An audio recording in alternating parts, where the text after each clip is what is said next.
Hello বন্ধুরা, রাধে রাধে। আশা করি তোমরা সবাই খুবই ভালো আছো। তো চলো বন্ধুরা, আজ তোমাদেরকে শেয়ার করব রবিবার সকাল সকাল আমার পুরো ফ্যামিলি কোথায় যাচ্ছিল রেডি হয়ে যাবার জন্য। তো আমার পুরো ফ্যামিলি যাচ্ছিল হলদিয়া, কারণ ওখানে ছিল আমার বোনের মেয়ে, অর্থাৎ আমার ভাগ্নির অন্নপ্রাশন। তো সেই উদ্দেশ্যে আমার পুরো ফ্যামিলি রেডি হয়ে এই ম্যাজিক ভ্যান করে যাচ্ছিল হলদিয়ার উদ্দেশ্যে।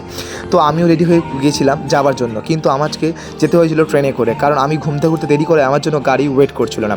তো আমিও সকাল সকাল স্টেশনে পৌঁছে গিয়েছিলাম এবং টিকিট কেটে যাচ্ছিলাম ট্রেন ধরার জন্য। তো রবিবারের সকাল বলে কথা, স্টেশন ছিল যথেষ্ট পরিমাণে ভিড়। তো আমি ওই ভিড়ের মধ্যে দাঁড়িয়েছিলাম। তারপরে কিছুক্ষণ পরে দেখে না আমাদের হলদিয়া যাওয়া লোকাল প্ল্যাটফর্মে ঢুকলো এবং ট্রেনে ওঠার সময় যথেষ্ট পরিমাণে ছিল প্রচুর পরিমাণে ভিড়। তো আমিও ঠেলা গুজা করে উঠে পড়লাম ট্রেনের মধ্যে, কারণ জানলা সাইডে একটি সিট আমাকে ধরতে হবে। তো জানলা সাইডে সিট ধরার পর আমিও দেখলাম হঠাৎ করে একজন কাকু চিপস বিক্রেতা চিপস নিতে আমার কাছে এসেছিলো। তো আমিও 10 টাকা একটা চিপস তার কাছে কিনে নিলাম। তো এই চিপস খেতে সত্যি বলতে সকালে খুবই ভালো লাগছিলো, কারণ এই চিপসটা ছিল খুবই সুস্বাদু। তো একটু পরে তারপরে দেখলাম আমাদের ট্রেন প্ল্যাটফর্ম থেকে ছাড়লো।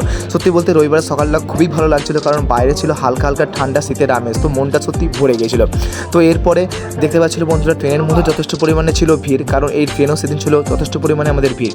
তো আমিও দেরি না করে আমিও তারপর নেমে পড়লাম আমাদের সুতাহারা অর্থাৎ বাসুলিয়া স্টেশনে। তারপরে আমি উদ্দেশ্য ছিলাম হাঁটতে, কারণ এখান থেকে আমাকে ধরতে হবে একটি টোটো, কারণ টোটো করে যেতে হবে এখান থেকে প্রায় 10-15 মিনিটের রাস্তা আমার বোনের বাড়ি। তো আমি দেরি না করে তারপরে টোটোতে উঠে পড়লাম। তো চলো বন্ধুরা, আর তোমাদের অনেক কিছু জানাবো নেক্সট ব্লগে। Bye bye.